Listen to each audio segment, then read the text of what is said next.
You're listening to an Airwave Media Podcast. Where was the fighting dynamo, the party leader of 1888, ready to politic on principle, to take the fight on the tariff issue and others? Where, friends thought, was Grover Cleveland a claimant to a superior number of popular votes? Not in this letter. I have sent for death and destruction, he wrote to Daniel Lamont, his former gubernatorial and presidential secretary. Death and destruction was Grover Cleveland's rifle.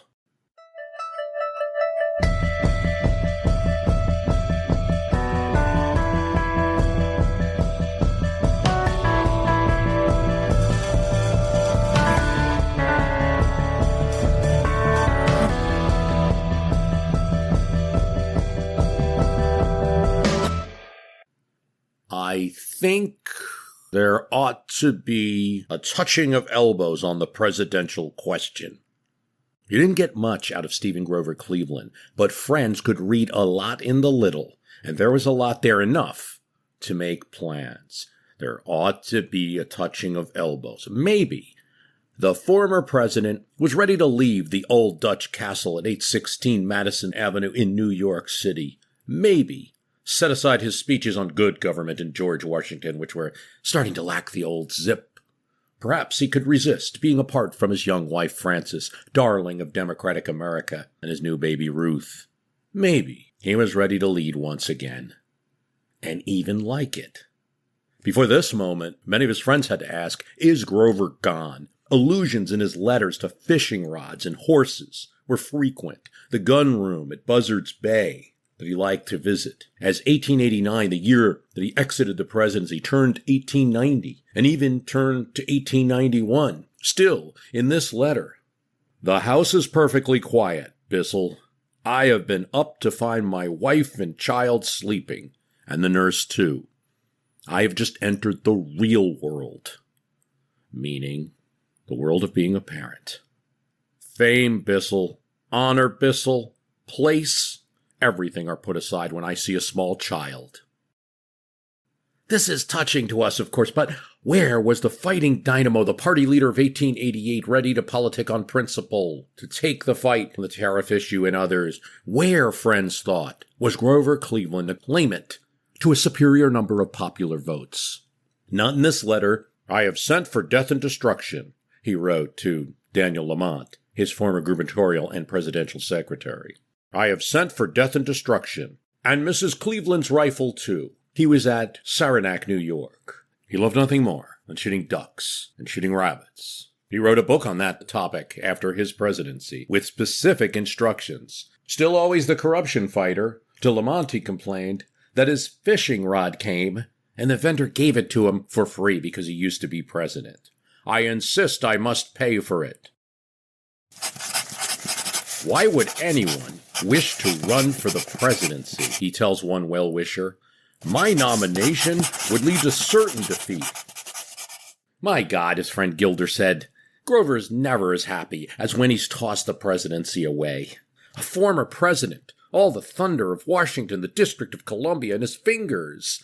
Letters, written and franked, stamps, gears, and greenbacks moved at his word and his pen. Some 400,000 decisions in a presidency, at least in his, some 400,000 decisions. He was a symbol of a crusade now. The people's choice in hearts, if not in electoral votes. An honest battle, spoken in truth. A man entirely different from anyone politicos had seen before. He summons the Speaker of the House, Carlisle, and tells him, here is my view, and I want to hear your opinion. But I must tell you this is my opinion, and I will continue to express this, even if I am the only man in the country doing so. A Speaker of the House who lived by vote counting could not believe it. He would tell that story over and over again for decades afterwards of his summons, of the look in his eyes when he said, I'll be for this issue if I'm the only man in the country. A man in his words, not guided by the Lorelei of politics. This is popular, well-regarded sheriff, elevated to the highest office America could offer. Now home, not in Washington, in New York. Yet his personal reputation improved. Not everyone in 19th century politics would say that, but many did. He was robbed, many did say. He was robbed. Millions said it.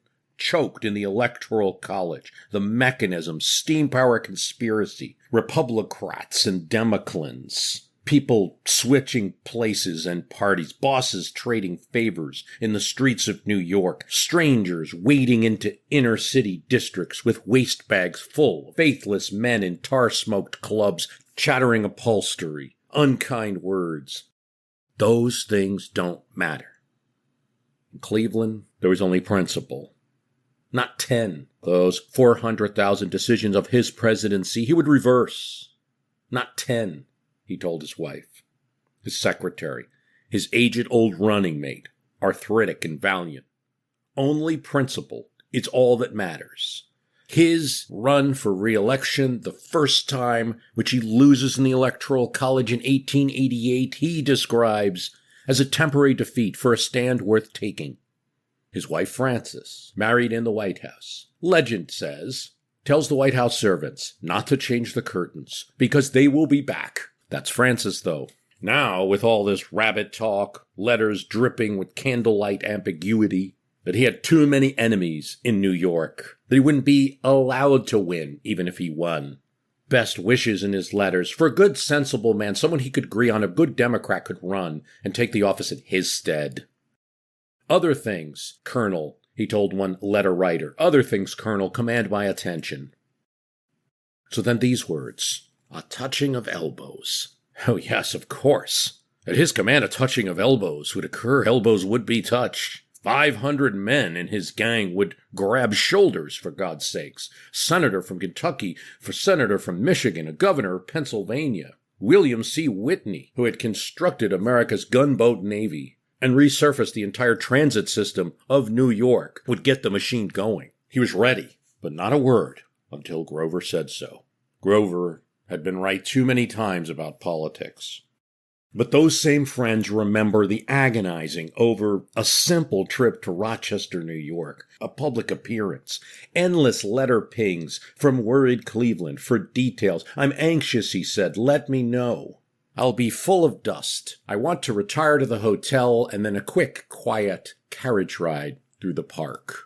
Shall I be greeted by the mayor of Rochester? Shall there be a committee? That I won't do. I can't be seen prowling around. It's unseemly. That's not what his political men wanted to hear. Yet more hints in letters as 1890 became 1891. I would not shrink from duty. I cannot forego offering my opinion on political questions. So the first thing to understand about Grover Cleveland, who as of today remains the only president to be elected again non-consecutively with another president serving in between, is that he had won a popular vote in 1888. What sunk him was that he narrowly lost the state of New York. With a Tammany Hall, powerful machine, normally Democrat, but not liking Grover Cleveland, the Democratic nominee for president, at best sitting on their hands and probably, rumors say, helping Benjamin Harrison into the White House. Republicans having their own bosses. Boss Matthew Quay on a vote-getting and vote-suppressing effort in the Empire State as was never seen before. New York State was a much bigger chunk of the election in 1888 than it is now, and Benjamin Harrison enters the White House. However, because Cleveland had stood in the election on the issue of free trade, that is, low tariffs, made a speech about it right before the election, something presidents were not normally seen to do in this era, the thing that amazed that Speaker of the House. Many thought he was signing his political death warrant. And it didn't work out for him, but he was well set up when Harrison and the Congress passed Congressman William McKinley's tariff bill, raising tariffs on many things, largely unpopular. Raises prices on common items, particularly tin. The GOP loses the midterms of 1890 badly, and Harrison's fighting with Republican bosses, just like Cleveland was, and battling with a rival, his sickly Secretary of State, James Blaine. Sick as he is, he still may want Harrison's job or people will push him into it, particularly his son. Bring Cleveland back, the calls begin. The Republicans have no idea what they're doing. He answers in letters. I have no political ambition. I have, indeed, a complete lack of it. If you hear about the 1892 election at all in textbooks, it's two things. You'll hear about the populists running for the first time in a major way, and then you'll hear about this is Grover Cleveland's comeback to non-consecutive terms, a little bit about that new party and all of that, but it might set up the story to seem like it's easier than it was, that Cleveland just sort of walked into it, and that's not it at all. First non-consecutive president, yes. Now, he's not the first to try. Grant's friends would try to get him in 1880 and narrowly lost at the convention. Van Buren tried before him. Fillmore tried, trying to get a non-consecutive term. Teddy Roosevelt would try in 1912, but it did not happen for any of them. After all, why didn't he win in 1888? He said it was principle and stood on an issue, but what detractors raised is, why would you want to run a losing candidate again? What if it was not principle, but it was campaign incompetence? And that was in many minds. Giving up the presidency has consequences that the Cleveland forces are going to need to clear to make their dream happen.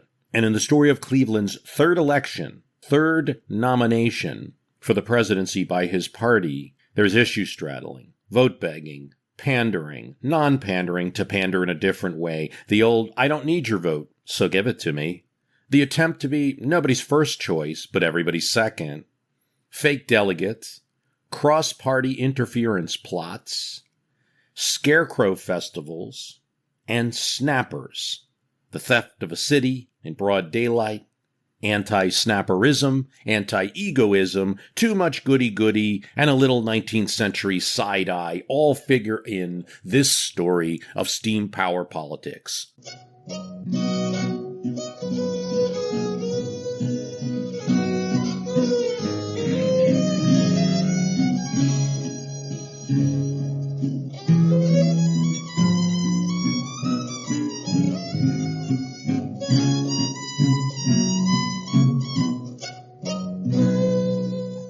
Why should I have any desire to return to the presidency? Cleveland writes to George Parker. It involves a responsibility beyond human strength. That's a view of his in 1891. Now, after another incumbent has been in office, it's worse, Cleveland writes. It's worse now, he tells Parker, because he'll be, in effect, the cleanup man. Special interests have now used up the Treasury.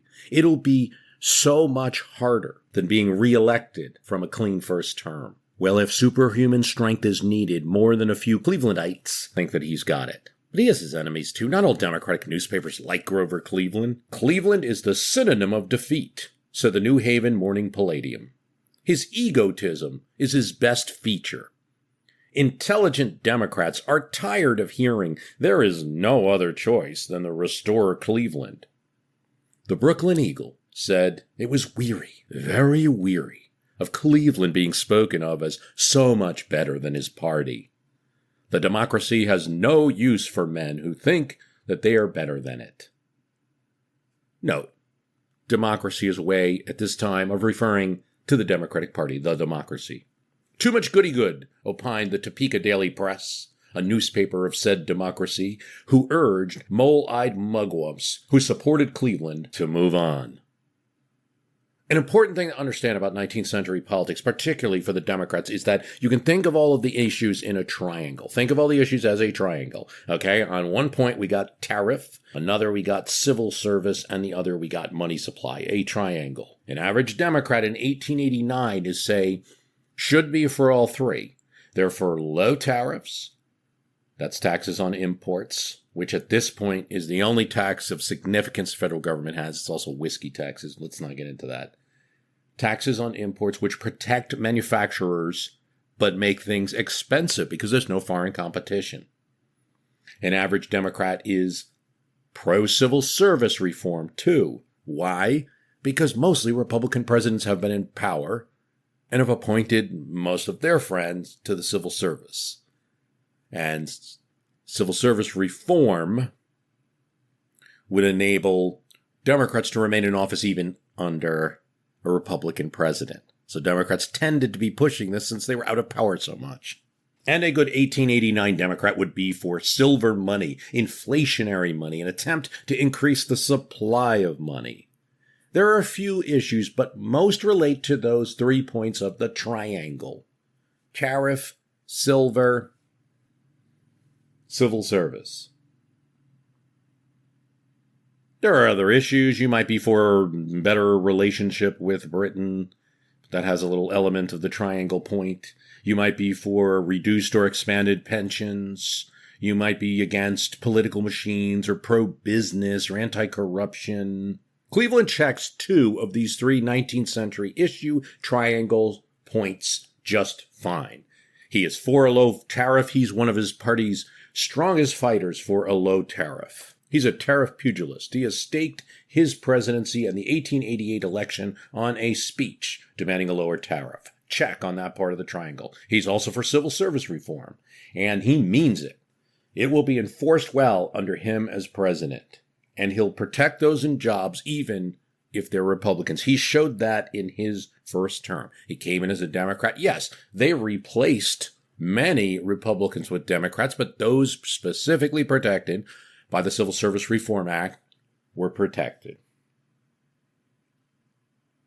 And some say Cleveland even went a little farther and was in no hurry to rush all the Republicans out the door in the name of the spoils system. But the third box, silver money, Cleveland is decidedly not for. He does not want to introduce silver or any inflationary type money into the American economy. Money should be based on the nation's gold reserves. He uses terms of psychology to describe the opposite opinion: lunacy, craziness, when he hears of talk of silver money. So on the map of the United States, that puts Grover Cleveland at odds with members of his party from the West and the South, right where his own Democratic Party is strongest. So that definitely puts him at odds with most of the party's members. Well, how the heck then did he get a nomination for this party? He ran in 1884 and won the White House by the nomination of a party that doesn't agree with him on this major issue that he's forceful about. That's right, he did. The thing is, Democrats want to win the White House. And you don't win the White House in the 1880s or the 1890s without New York. A Silverite, it's thought, isn't going to win New York State. And so everybody dances. People support their second choice. Oh, I'd really like a Silverite to win the Democratic nomination, but if we can't do that, I'd support Grover Cleveland. That's kind of the way 1884 went.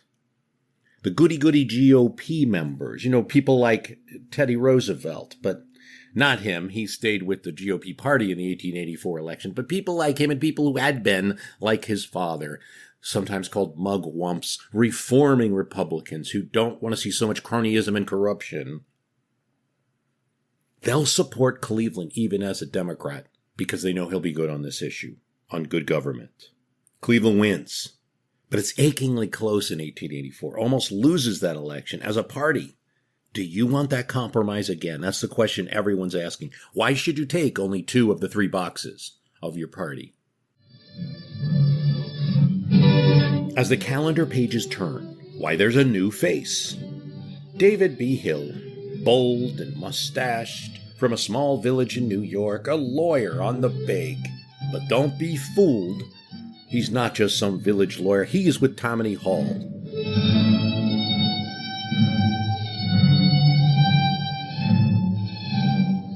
The sachem that controls New York City's political levers. When Grover Cleveland becomes president, Hill takes his spot as governor, and not in a friendly way. He's no friend. It's don't let the door hit you. In the 1890 elections, the midterms, Democrats win big, and in New York State, they particularly win big. The praise flows. Hill is swell, and he's united the Democrats, winning their first big win after the 88 loss. He's a uniter where Steve Cleve is a divider.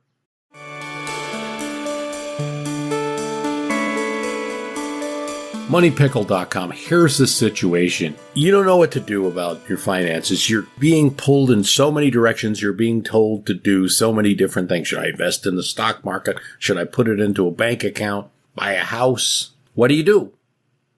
Don't ask me. I'm the history guy. Ask MoneyPickle.com.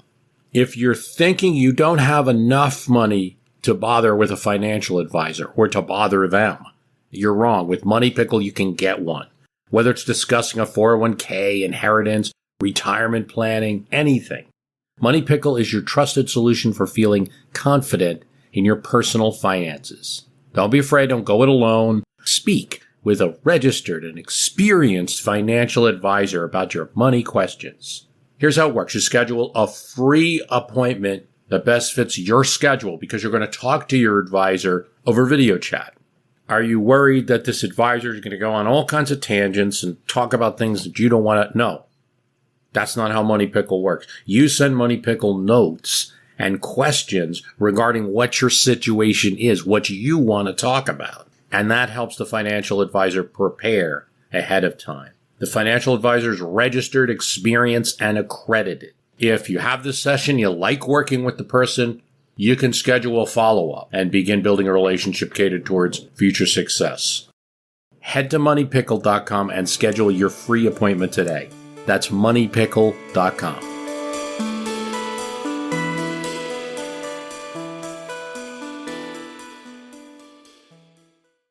Where's David Hill's issue triangle? Well, on paper, he's the same as Grover Cleveland. This is the weird thing. For a guy that's a rival, he's coming from the exact place. He has 2 points in the triangle, technically. Tariffs low, check. Civil service, he's pro that. And he's for hard money, all like Cleveland, and on that money issue against 2/3 of his party. But that isn't going to get him Western Democrats for a nomination. So he juggles.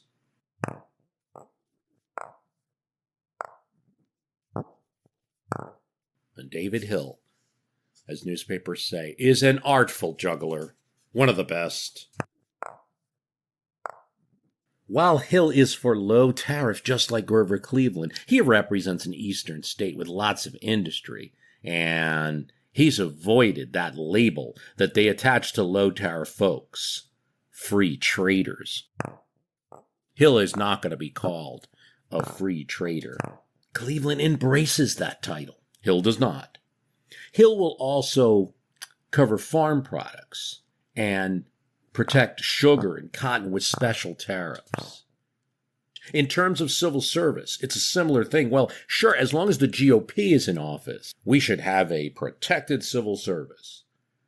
But when Democrats win, it's kind of let the jobs flow. And there he differs from Cleveland a lot too. He won't be grumbly like Cleveland. Government jobs are for the winners. Then you get to the money supply issue. Here, there should be no possible juggle. David Hill is for gold money, for a hard money supply. You don't win the Empire State with a Silverite platform. He even personally thinks that those Silverites are crazy schemers, babbling things on paper to get votes that aren't going to work, that could destroy the country. That puts him right with Cleveland. Yet a newspaper said he had a way to have you focused on the balls in motion and not the juggler's hands. He speaks at Cooper Union, New York, that place that you spoke at in the 19th century. Lincoln spoke there, and he can command attention. I am for free bimetallism, he said. The hell is free bimetallism? Basically this. Use gold money or use silver money. But if you use silver money, it's at the rate that it's worth in the market, not artificially inflated like Silverites wanted. This allows him to attack both Republicans, who recently caved to their own Silverite faction, adopting an act to require the government to buy silver. Our policy has the money supply on impregnable ground. So what David Hill does, in case it's not clear, is rather than take a stand and say, we should be for silver money or we should be for gold money, he removes the metal out of it and says he's for free bimetallism. He concentrates on the free part. Hill is for freedom. Use what money you want. But we're going to protect it by saying if you use silver money, it's only worth the silver value, which is not a lot. It's not artificially inflated. And then he hits Cleveland on this. Cleveland's right on the issue. He's wrong on style. He's too committed. He's too committed to the issue that I also support. He's dividing us from our friends in the party. The Republicans have him scared. They conned him into convulsing at their Scarecrow festivals, he jokes, professing so much about gold that many in the West won't touch him and won't touch our party. There's so much there. And for anyone who thinks that politics were simpler in the 19th century and all these complexities, what Hill is basically saying is, the Republicans are interfering with our politics. That's something that happens now, like Democrats jump into Republican primaries with some kind of sneaky ads, and sometimes Republicans do the same. They're seeing it. They're trying to call you Democrats out who are hard money Democrats and get you to start convulsing at their Scarecrow festivals. In other words, make statements that are so strong on hard money that you're angering the rest of the party, so we'll nominate someone who can't possibly win the general election. It's a complicated argument that Hill makes, but he's booming. Carter Harrison, the former mayor of Chicago and now a newspaper owner, who thinks that the reason he lost his mayoral election is the papers were too critical of him. So he bought Chicago Times. Now he gets involved. I want a Western candidate, he says. He's really powerful in Chicago among Democrats. I want a Westerner. I want a Silverite, but I'll take Hill as my second choice. Zingo. This is where Hill wants to be politically. Now Hill tours the South. And no, it's not an official presidential campaign, of course. It's just a statue dedication here, a festival there. Oh, going to see an old friend. There he was. Hat, shiny buttons, crimson and indigo bunting, Nashville, Atlanta, Jackson, Mississippi. A vote-begging tour, the Atlanta Journal snips. In Jackson, a sign of the new America, Pete Longstreet, Daniel Sickles, a Confederate and Union general, sitting behind to listen to none other than David Hill, the new force of the Democratic Party. Grover Cleveland starts getting letters. And from some of the friends, it's like, oh, Grover, it's a flop. Hill is terrible. The speeches are falling flat. But the news coverage for Hill is good. And Cleveland's Mississippi friend, Justice Lamar, is saying, men I expected better from are here at Hill's rally. It was skillfully planned. And just in reviewing the letters of Grover Cleveland and some of the biographies, you see a little change. Nothing inspires anyone like a rival, right? Cleveland tells Bissell and Lamont, we'd be fooled to be hauled off by Hill and his gang. To another reporter who suggested that Cleveland was out of the running. So a reporter's trying to kind of call him out by saying, well, Cleveland said he's not running, right? Cleveland responds, when I say I'm out of the running, you'll be the first to know. I will not read the information gabbled about by busybodies who speculate what impression is left alleged in their minds. But let's back up a bit. In 1891, House Democrats float a silver purchase bill of their own. The Republicans have done it, and now they do it. It's going to be dead in the Senate, but Democrats have the House, and they're putting it forward now. The money supply is shifting, though. That issue is shifting. Some hard money Democrats, gold bugs, you might say, who had been for only hard money while President Cleveland was in office, shift to entertaining silver now that Cleveland's not in office. A curious roundabout occurs. Rumors spread that Cleveland has changed his mind. People are, in effect, speaking for him again. He's written a letter, they say, to Senator Dickinson of Michigan.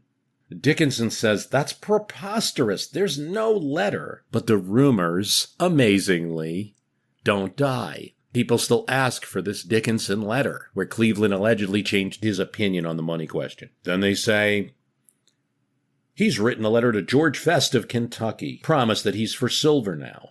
Vest also denies, I don't have any letter. But he goes a little further. He suggests that I think Cleveland knows it's plausible to consider soft money ideas. It's all speculation, which Cleveland abhors that the senator engaged in. Bissell, other friends, tell Cleveland, ignore this, boss. Please stay quiet. And then he's invited to speak at a dinner of the Reform Club. The Reform Club is for hard money, also for low tariffs. They want him to speak to this issue and to state his position plainly. It's my duty, he tells friends. I'm supposed to be the leader of a party. He writes a letter to the head of that Reform Club, who he knows will make the first page of all the newspapers. He declines the invitation, and thank you very much, I can't speak at the dinner, but I will say this. Silver money schemes are dangerous and reckless. Reaction is mixed. Big, sound, and wise politics, a correspondent from the Boston Post says. Let the fools have it direct. We know where Cleveland stands. Yet his biographer Alan Nevins says, he is now the Ajax, marked by his defiance. He's sticking out there as a person associated with the issue, in this case, silver money, an issue that has the opposition of like 2/3 of his party. And so even his friend, Bissell, his friend Lamont asks him, can you change your letter? Can you write a second letter? Just change it because I think it is being manipulated to make you look like an ultra, is what, in Cleveland in not so many words, says, yeah, I am an ultra. He says, Lamont, I've never felt better since I left the presidency.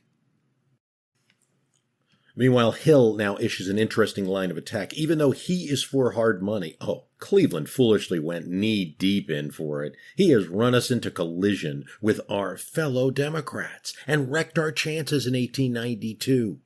Not only that, there's reports now that the rumors about Cleveland switching to silver money policy were actually set up.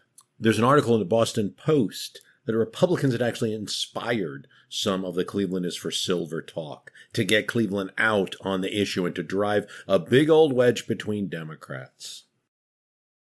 Hill's got something else. He's governor of New York and senator at the same time. No one else has done this since. He's generally, by convention, supposed to give up the governorship, but he doesn't. He holds on to both. In New York State, he changes all kinds of things, keeping the Tammany Tiger happy with the right appointments. And down in D.C., his favored Speaker of the House, Charles Crisp of Georgia, gets the gavel. Cleveland would have hoped for Roger Q. Mills of Texas, a hard money purist. On the tariff issue, both Crisp and Mills are ostensibly in the same place. But Speaker Crisp is going to appoint to the committee that would introduce tariff legislation a high tariff supporter. So it's effectively Crisp, who's an ally of Hill, killing the tariff issue that Grover Cleveland would like to see pursued. Hill enters the Senate to a king's celebration. You now hear Cleveland writing to Justice Lamar and saying, no one shall say I should refuse to serve in a time of evil. He'll do it if he's called to do it. It's enough for his supporters to start to get to work. And it's here where Hill makes his fatal mistake, compounded by a second one that his allies make. The New York Democrats call a convention to pick their 1892 Democratic delegates, the ones that will go to the convention in Chicago. And they set the convention time for the New York convention in February 1892. It's very cold in February. Albany, where the convention will be held, is at the center of the state. The city delegates that can easily arrive in Albany, even in the cold weather, are from New York City. Delegates from far upstate will have much more trouble reaching there. Eyebrows are raised, including one big one. A reporter asked Cleveland what he thinks. Here's from the New York World, April 1892, capturing Cleveland's comments. With a broad smile, the ex-president continued, what you tell me is quite interesting. You see, I know so little about the matter. What does Mr. Croker, the head of Tammany, say? He thinks it's all right. He believes young men in innovations and may want to run over to Europe and back before June 1st. He believes in young men. He believes in innovations and may want to run over to Europe and back before June 1st. Again, Mr. Cleveland's face was the picture of innocent merriment, But he only remarked in a very general way that he was glad to hear of men in public life who did not allow politics to interfere with their personal affairs. The utmost good humor was apparent in every muscle of his face. Asked to make a statement for quotation, Mr. Cleveland said in the drollest possible manner, "The State Committee has selected a historic day. I hope the weather will be fine." Cleveland's side-eye is obvious to the reporter and everybody, and it gets the issue rolling. Why is this convention being held in February? Just to elect someone Tammany wants, probably Hill. In New York, state protests against this snap convention are loud. Demands are made for a new convention, and it's met with refusal. A group from Buffalo, 1,000 people, nominated a convention to go to Chicago in protest. These anti-snappers. It had no chance of being seated, but the anti-snap group showed people in other areas that Cleveland had real support in New York State. Papers in New York writing articles about this story are relayed to papers around the country.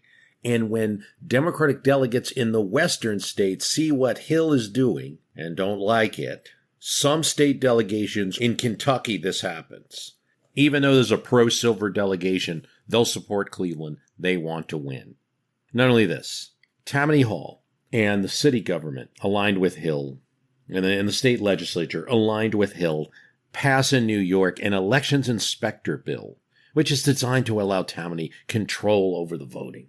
The theft of a city, Harper's Magazine screams. Right when Hill doesn't need it, right when he'd like to take the presidency away out of Grover Cleveland's hands, there's bad publicity. Here's Nevin. By the beginning of May 1862, the Hill boom had completely collapsed. Rhode Island in March held the second state convention, and Hill and his aides go and make earnest efforts to carry it and open negotiations with Rhode Island leaders, but all in vain. The state chooses Cleveland delegates. Then in Georgia, the noisily advertised strongest state for Hill in the South. Despite Speaker Crisp working for him, saying Hill would be better, Hill would stand up for Georgia if there was a force bill placed upon it, more aggressively than Cleveland would. Yes, that's sad after all this time, right? We're looking back, and it's basically a contest in the Democratic, it's not a primary, in the Democratic Convention contest over who will be president, and Georgia's deciding based on who will let us be racist more, Cleveland or Hill. This is the South in this time. As Nevin says, it is in the Peach State where the prostration of the Hill boom showed he was utterly beaten. Georgia elects delegates for Cleveland as well. There's still a little work. Whitney, running the show as Cleveland's campaign manager, has to deal with a revolt in Montana. He has to smooth over Hill supporters in New York City before the convention. He holds a conference at his house to choreograph things. He has meetings in the Palmer House in Chicago. He wins over James Smith, the New Jersey Hudson County boss. The entire New Jersey delegation goes to Cleveland. If Tammany Hall won't go, he'll find another machine. James Smith is young now, but later he'll be butting heads with the President Woodrow Wilson. So it's pretty well wrapped up by the time you get to June 23rd and June 24th in Chicago, 1892. The Democratic Convention starts. William Whitney comes to Chicago, and he tells Cleveland he's having meetings at the Parker House. He's got to push votes away. He's getting so many supportive delegates for him.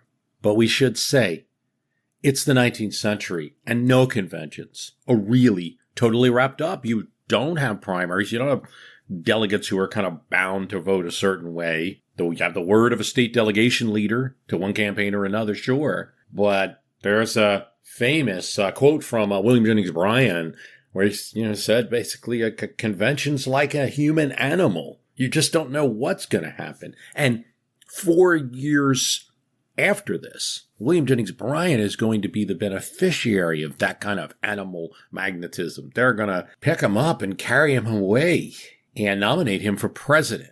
4 years earlier, this is Tammany Hall's moment to do just that. They've ran out of every political weapon that they could use with the Snop Convention, lost the support of delegates, and now there's an attempt to pull at the delegates' heartstrings. Hey, if you all went on a crusade for Cleveland, maybe we can swing you back to Hill or someone else at this point. And they've got a secret weapon, one of their best speakers, one of the best orators of the time, Burke Cochran. And just so you know, he's going to have a long career of speaking going to go into the 20s. And Burke Cochran is going to be a model, an inspiration, a mentor even for Winston Churchill. So when you hear that Churchill speech, remember his influence is Burke Cochran. That's who Tammany Hall's got lined up to speak for their cause. Maybe, just maybe, he can move some people. At minimum, in this noisy convention, they're going to stop and listen to him. And Tammany hopes he can get a stampede going. The final session, just before the balloting, begins at 5 o'clock in the afternoon. And now the speakers start. And from 5 to 7, people are nominating their choice for a candidate, either Hill or Cleveland or a few others, home state candidates. 7 o'clock, 8 o'clock, 9 o'clock, state after state, hour after hour, 10 o'clock, 11, speaker after impassioned speaker, until it's 1:30 in the morning, and it's still going. The crowd of 15,000 becomes so restless. Speakers are now just being shouted at by the mass. Nevin says that speakers were being shouted at and heard only practically in pantomime. A great orator from Virginia is speaking, and he can't even be heard. It's raining, too, and thunder's heard, and the sound of the thunder mixes with the unruly crowd. You can't tell which is which, people shouting or the thunder. There's rain coming into the stadium in Chicago, and it's through the leaking roof, and in some cases onto the platform, and people there getting wet. And at this moment, the figure emerges. Burly Irishman Burke Cochran starts making his way to the platform. He's tired, and he has a cold, and he'd rather rest right now. In fact, he asks the men at the platform, can we have a recess? Cleveland forces shake their head. They want the matter decided now. They don't want people thinking overnight. He won't get the votes for a recess. And so Cochran goes on. Here's Nevin's. Cochran launched into his speech quietly, his mellow, penetrating voice, that slight Irish accent agreeably reaching its flavor, reaching every part of the hall. His manner and diction were perfect. It fell into place with the precision of a cut and polished block. Now, what was he saying? Essentially, his message is, Democrats, be Democrats, break the spell. Vote for Democrats, real Democrats. Do not support anyone who is raised by those who will attack this party. I know you like Grover Cleveland. I know because he was the first Democratic president since the Civil War. I know he's popular, Cochran says, but it's a popularity based on the fact that his opponents speak well of him.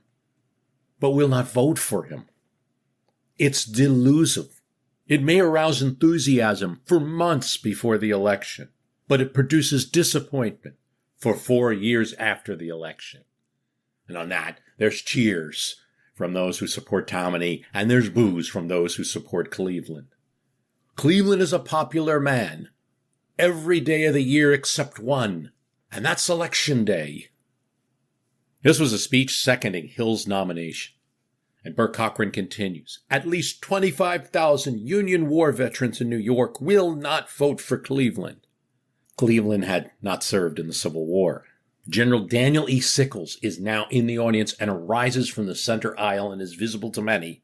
And he's recorded as saying, never, never, agreeing with Cochran. He's not a Cleveland supporter. It is said that there is an independent element that will accept a certain candidacy or other. That there is an element that will support the man while they continue to deride and denounce the party. He's talking about the mugwumps. He's talking about the idea that you keep saying to vote for Cleveland because there are Republicans in New York State that will turn around and vote for it. But he said, yes, but they'll continue to bash this party while supporting the man Cleveland. And what kind of candidate is that? I have never known the Republican that I am not willing to welcome into the other party if he professes a desire to be a Democrat. God forbid that this party, whose growth is the hope of a generation, should close its doors. But what we do protest against in New York is that our party shall surrender into control of those who despise and dislike it, and that one man may be exalted and the Democratic host may be degraded. 2:00 in the morning becomes 2:15, and there's no sign that this man has a cold or anything like it. He's fully engaged. For 3/4 of an hour, Nevin says, he held his exhausted audience in absorbed attention. He addresses the people that are asking Tammany Hall, will they be loyal? If the convention nominates Cleveland, will they be loyal? Today, we have a united delegation from all the state with the history that I have mentioned behind you, warning you, gentlemen, that this step which you are about to take is fraught with imminent peril to the Democratic Party. But you remind me of my profession of loyalty. You remind me of the glorious history of the organization which I am identified, which rocked the cradle of liberty and furled in the banner of democracy when Jefferson was elected, watched over our liberties through the darkest hours.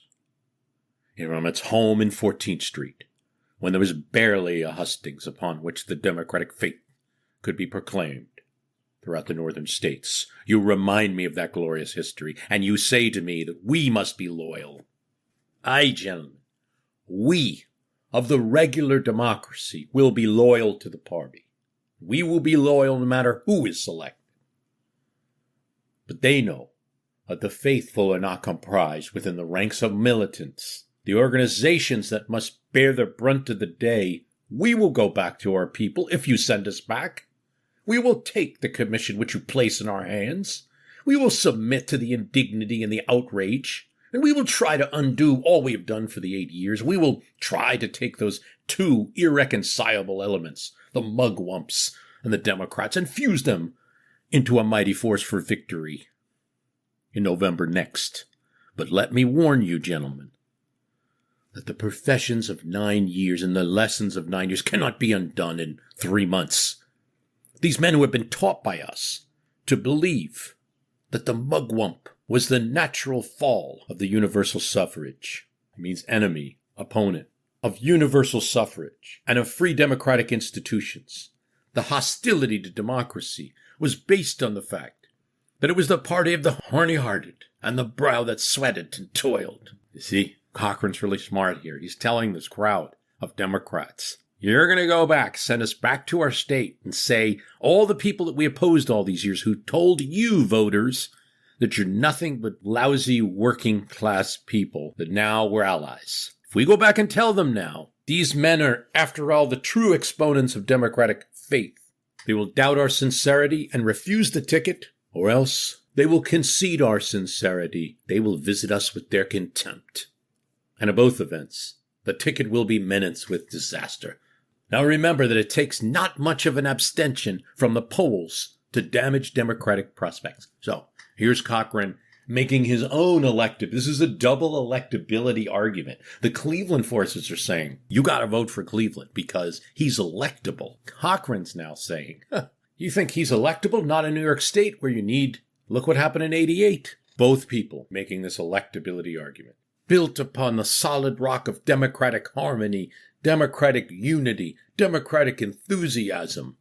And the people to whom you have trusted will repay your confidence by majority so decisive that Republican prophets throughout the nation will undergo the same blight they have received in this state, whose triumphant democracy asks you now only for the permission to assure you a democratic victory in November. It's 2:45 a.m. when Cochran finishes, and the hall erupts in applause. Even people for Cleveland at this point are looking at this guy at 2:45 in the morning, still speaking, and are amazed. And they know it's over too, and they're applauding. Any boos happening now are drowned out, because after all, the end of his speech was about how great the Democratic voters were. There's now an attempt again to adjourn. It's refused. And at 2:50 a.m., they start the balloting for president. Henry Cabot Lodge is from the opposing party, But he says, "How very fine I thought your speech was. Strong, conclusive, dignified, as it seemed to me." All listened with rapt attention. But few Democrats on the convention floor were swayed. As Nevin said, Tammany threw out its thunderbolt, but the spell was not broken. Hill gets 114 delegates, a Silverite gets 103, and Grover Cleveland gets 617 delegates and the nomination. "It is a funeral," said one newspaper of Hill. Here's James Ford Rhodes' History of the United States, 1852 to 1896. The Democratic Convention assembled in Chicago on June 21st and declared for a tariff for revenue only and denounced the McKinley Bill as the culminating atrocity of class legislation. Yeah, don't forget, this tariff issue is a class issue. And it's the issue on which Grover Cleveland and most of these Democrats in the hall are at least going to appear or appeal that they're on the side of the working man because of low prices. Both conventions straddled on the silver question. Cleveland was now in their nominee. It would have been the height of absurdity to run him on the free silver platform, Rhodes writes, which of course he would have promptly repudiated. As Senator Vest from Kentucky said, on the silver issue, "We believe Cleveland to be wrong, but honestly wrong, and he has as much right to his opinion as we have to ours." Theodore Roosevelt, who's in Washington right now, a close observer of passing political events, said, "The silver Democrats by no means abandoned their principles, but their sentiment was thus expressed. Let us beat the Republicans first and then tackle silver." Newspapers are divided. Here's the Memphis Ledger. Cleveland's nomination should satisfy everyone. Whether it will or not is quite another thing. The Philadelphia Inquirer. Cleveland represents a bad cause and a divided party. The Philadelphia Press.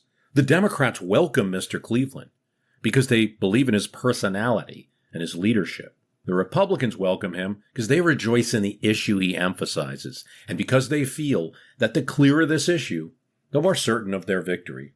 The Memphis Appeal Avalanche. The people of triumph, fresh from the hearts of the masses, sprang the great movement, which, brushing aside all impediments, has once more made Grover Cleveland commander-in-chief of the grand army of the democracy. The trenches are ringing with cheers under the old leader, who has known but one defeat. The boys have taken new hope, and they're ready to storm the heights. And just to pour cold water on that, the Chicago Tribune.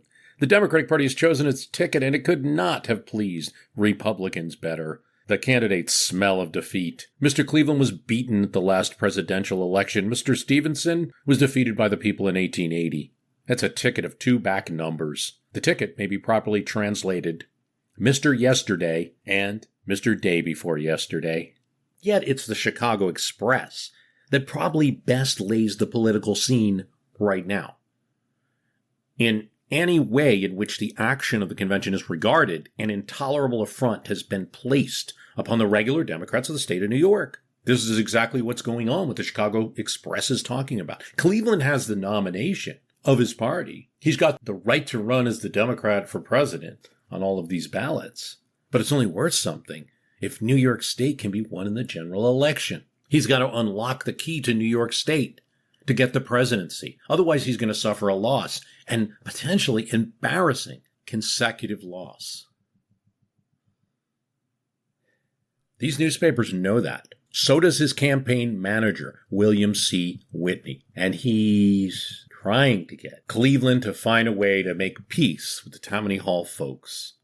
We've got to carry New York to beat Harrison. And Hill is not happy at all about his defeat. William C. Whitney now tries to get Cleveland to send a letter to the Tammany bosses. And he writes it for him. Send a letter to Murphy. Say this: "Can you come to the harbor and pay me a visit? Let us sink all of our personal feelings aside." "I'll be damned if I sign that letter," Cleveland says. "I'll be damned, Whitney." Cleveland wanted no cooperation with the bosses at all. A base of cutthroats that would scuttle the ship. That's what Cleveland thinks of them. And Whitney continues to want, we'll see what you can do, he writes to Cleveland. See if you can find your way to be more conciliatory. He's real concerned. David B. Hill, normally a governor of New York who's a Democrat, would join the Democratic Advisory Committee. And he doesn't. Hill writes a letter making it clear he's not going to approach Whitney. I mean, that's how tense things are. Okay. Cleveland doesn't want to address the situation. Whitney eventually, and you're getting into summer. Now, fortunately, it's 1892 and the way conventions run. It's not like every day there's a political story. It's summertime. Cleveland is hunting and fishing. But Whitney writes him a letter. You're going to lose the state of New York.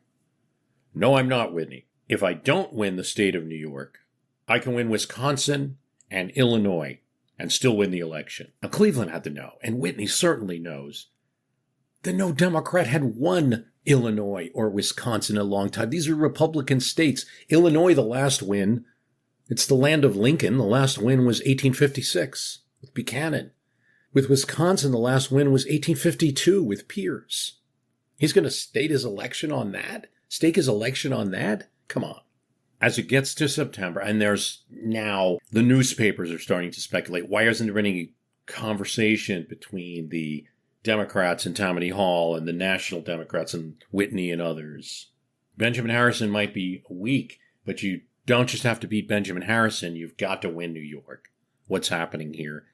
And Whitney meets with the Tammany folks, particularly Croker, who's their fundraiser, and sets up a meeting. Reluctantly, grudgingly, really not wanting to go, at the same time writing 3 letters to other people expressing how wishy-washy he is about even going to this meeting, that going to the meeting alone can be seen as something bad. Cleveland gives in and agrees at least to talk to the Tammany folks.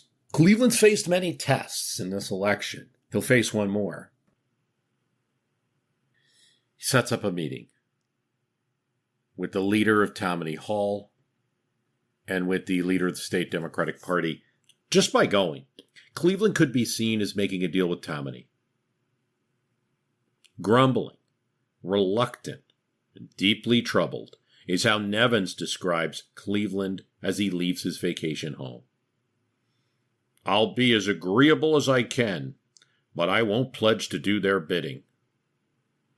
Edward Murphy, the Tammany fundraiser, and State Chair Sheenan, an old Cleveland rival from Buffalo, Whitney, and a favorable senator from Michigan to Cleveland, Don Dickinson, are all at this dinner. And it's a dinner set up to discuss politics. But at dinner, no one discusses politics. Over coffee and cigars,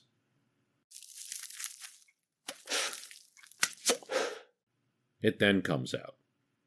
Cleveland asks these men who are leading New York State for the Democratic Party, he's the Democratic nominee for president, how is the campaign? New York State Chair says, not well. Your reformer mugwump friends are attacking us, and not a word from the candidate defending us. What's more, if you are elected again, we must have more jobs, much more than we had in your first term. We want pledges from you. I will not go to the White House pledged to you or to anyone else. I will make no secret promises. Now, memories of this meeting differ as to who said what, but at the minimum, Cleveland says no promises. There's some accounts where he bangs on the table. Maybe he didn't do all that, but at minimum, he said no promises. Then, between Whitney and the Tammany men, they noticed the tension. Well, I can still withdraw from the race. And it's then when the Tammany fundraiser says, well, this meeting isn't about promises anyway, Mr. President, and Whitney gladly joins his co-arranger of the meeting and says, absolutely, this isn't about promises. The newspaper told a story of what happened.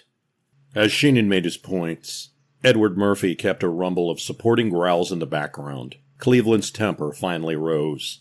At the critical moment, he got to his feet and declared that sooner than make improper concessions to win Tammany's support, he would withdraw from the race. The conference broke up without any definite decision or explicit understanding. Whitney wrote in jubilant terms to Cleveland just after the conference, "Your last visit did a world of good." On September 19th, even Hill, crushed, humiliated, sore, accepted the inevitable. He appeared that day in Brooklyn and in a sportsmanlike speech said, "I am a Democrat. I was a Democrat before the Chicago Convention, and I am a Democrat still." Then Nevins goes on, "The campaign of 1892 is the cleanest, quietest, and most credible in the memory of the post-war generation. Travelers on long journeys told astonishing stories of never having heard a single reference to the election on trains or in the streets. The childish specularity of previous campaigns, of brass bands, the rallies, the torchlight processions, the marching clubs were largely discarded." Still with after this meeting, Fifth Avenue Hotel, New York betting, that's where bets were conducted, still favored the Republicans.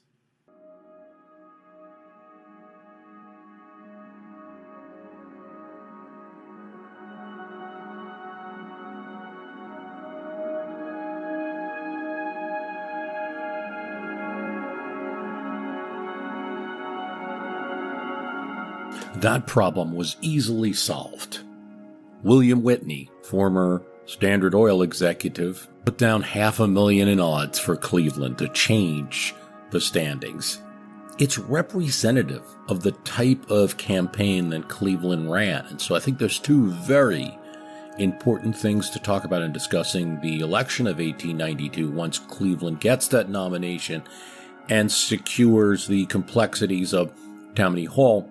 You have out west the Populist Party, James Weaver, who's combined the Farmer Alliance and the Populists in the South and various Granger parties into one. And they're going to essentially be against all parties, but they're going to hurt Harrison a bit more than Cleveland. They're no fans of Cleveland, though.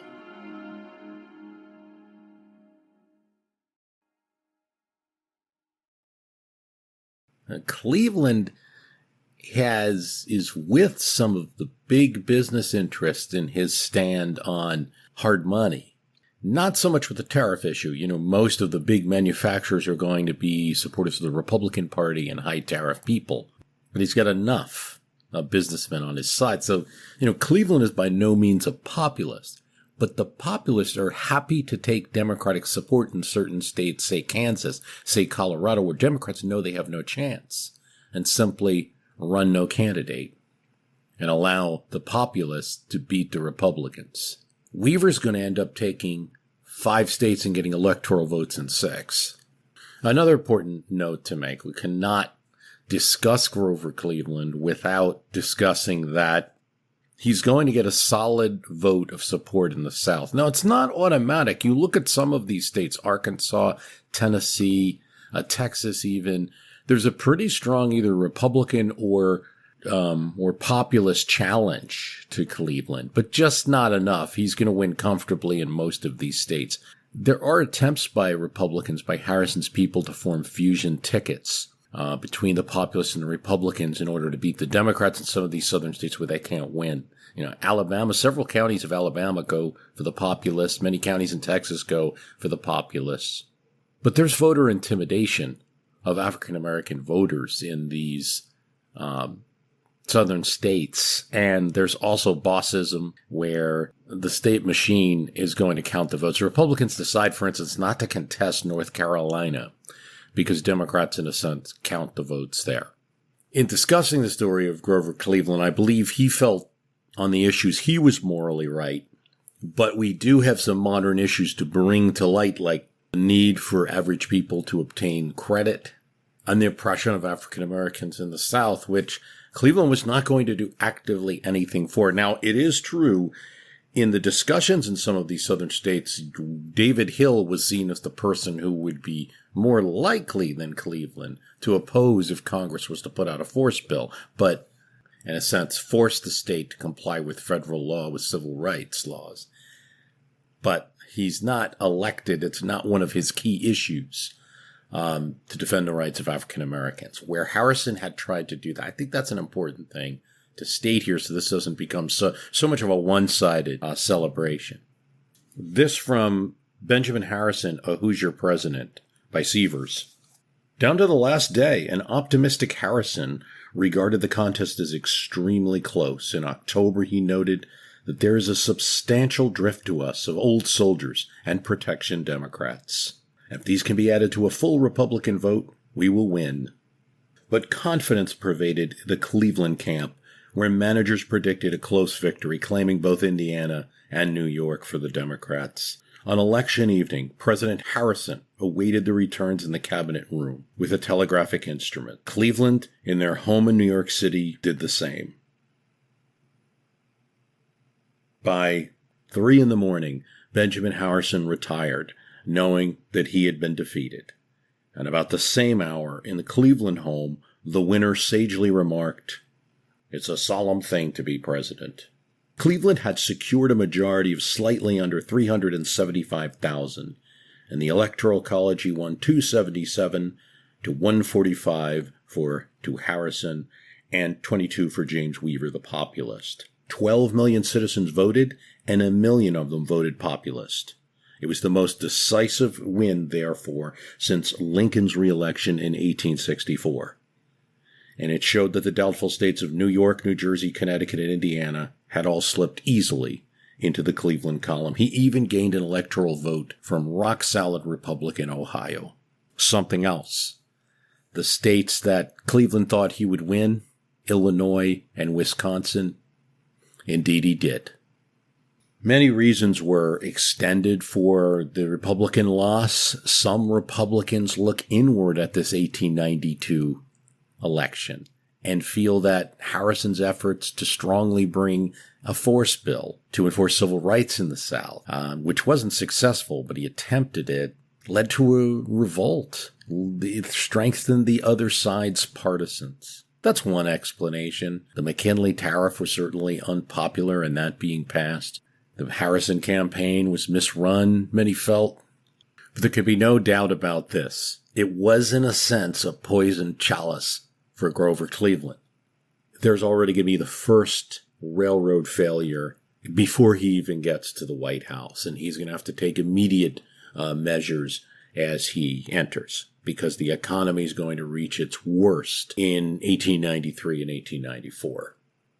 Now, it's not like this is an exact parallel to today or what might be a recipe for winning such a term like today, but obviously we have a candidate seeking to do what Grover Cleveland did, and you're going to hear a lot about that. The one point I wanted to make in contrast, I think is really important, is that Cleveland had previously had a popular vote win of 90,000 votes, or nearly 1% in the last election, but still lost in the Electoral College. And that was something new for people then.